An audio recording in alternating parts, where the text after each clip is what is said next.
Okay, guys, so what I want to talk about today is the idea of lifting being a hobby. I think too many people are looking at lifting from the standpoint of it, you know, being this job. They're taking it too seriously. They're making it into the end all be all. And it's when we lose sight of the fact that we all started out lifting with it just being a hobby. It was just one of the things we were really passionate about. It could have been our main hobby, but we all got into it because we enjoyed it. We enjoyed the way it made us feel. We enjoyed seeing our muscles get bigger, putting on size, the changes in the mirror, the weight going up on the bar. We enjoyed the way it made us feel. It was an escape. It was an outlet. It was something we just love doing on a daily basis, day in and day out. But too often we get to a point where it becomes a chore. If you guys, anybody who's been lifting for years knows this feeling because you surely faced it at one time or another, to where lifting morphs into almost a chore. And I think why that happens, I spent a lot of time thinking about this today, is we're putting too much pressure on ourselves to achieve certain numbers. I think this is less of a thing for bodybuilders, and because bodybuilding is more of an intangible goal. I mean, obviously you're trying to grow your muscles, but you're not getting feedback constantly about how you're coming along. You can kind of see over time, like, oh, I've put on a little bit of size, but it's not daily feedback. Like I'm either progressing or regressing, I should say. Whereas with powerlifting type training, going for strength training, it's always, are you getting stronger? Is more weight being put on the bar? Are you hitting your numbers or are you not? And there's this constant feedback loop. And I think that can be detrimental because we kind of lose sight of, hey, this is supposed to be fun. At the end of the day, I mean, most of the things you'll burn out on, and I see it a lot with powerlifting, with strength training, I see the burnout is because people lose sight of the fun aspect of it. It's supposed to be fun first and foremost. I've been lifting for 17 years. And I've been doing for the last couple of months 3 hours per week of cardiovascular exercise in the form of running to stay in better shape and just to give me be healthier, complement my weight training. And the thing with running is I did it for a period of time last year, and I became very fixated on the time in which I was running, my speed. I became fixated on this where I was like, I need to be faster. I need to be a faster runner all the time. I'm too slow. What's the point?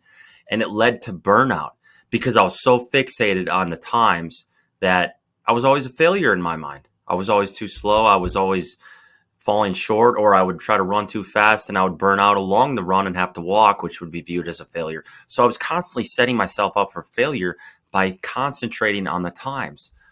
Whereas now, I don't even worry about the time. I throw the time out the window.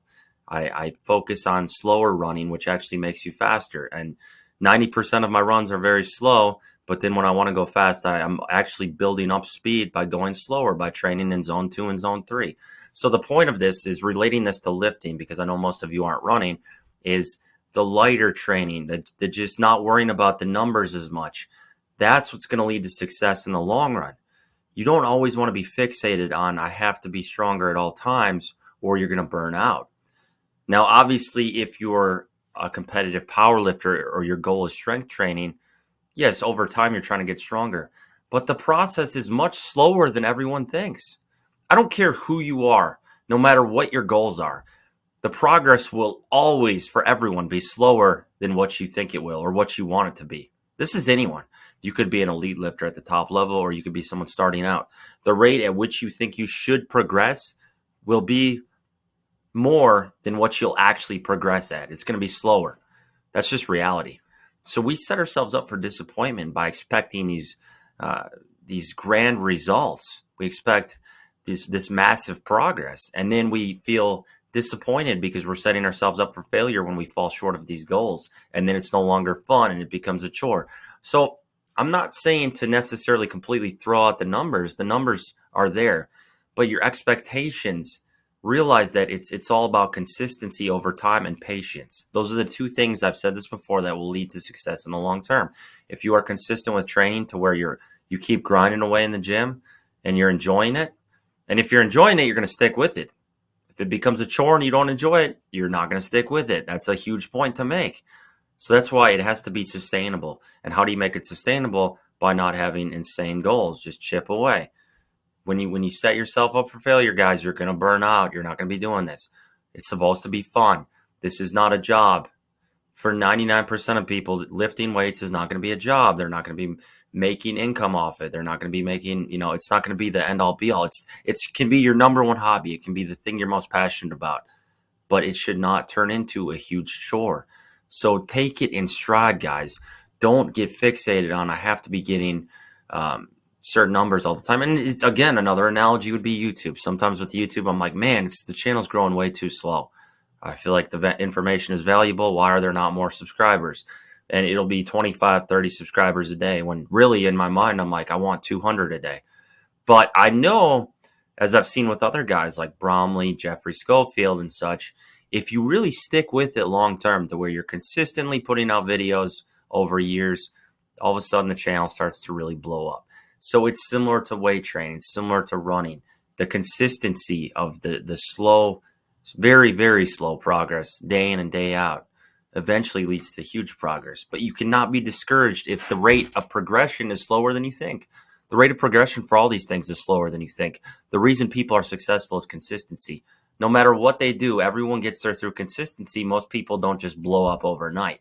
You could come with the one-off example of someone who has blown up overnight, but they're very rare.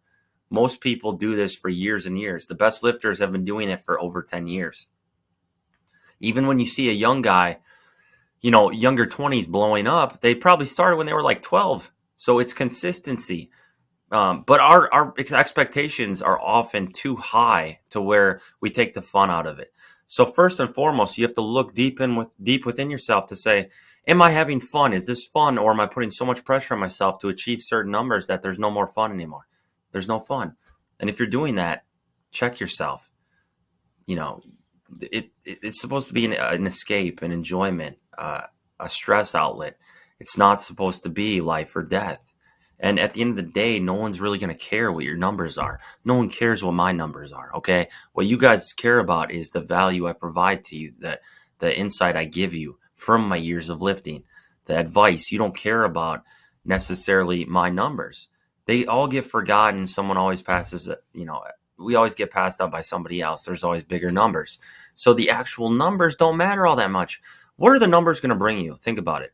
If you get to your goal of a 405 bench, what is that going to bring you in your life? The respect of your peers to a certain extent, but is your daily life really going to change that much? No. So I go back to the example of just like, enjoy it. It's just supposed to be fun because it's really not that serious. And it's not to dumb down people's passions or goals. It's to put it into perspective. All I'm trying to do with this video is reframe your perspective. I'm not saying don't take it seriously. Like I coach plenty of guys. You want to take it seriously. I took it very seriously. For that period in my 20s, I took it extremely seriously. I was pushing pedal to the metal. But I still think having the perspective of it's a long-term game, be consistent with it, that would have helped me rather than just thinking about what's around the next corner.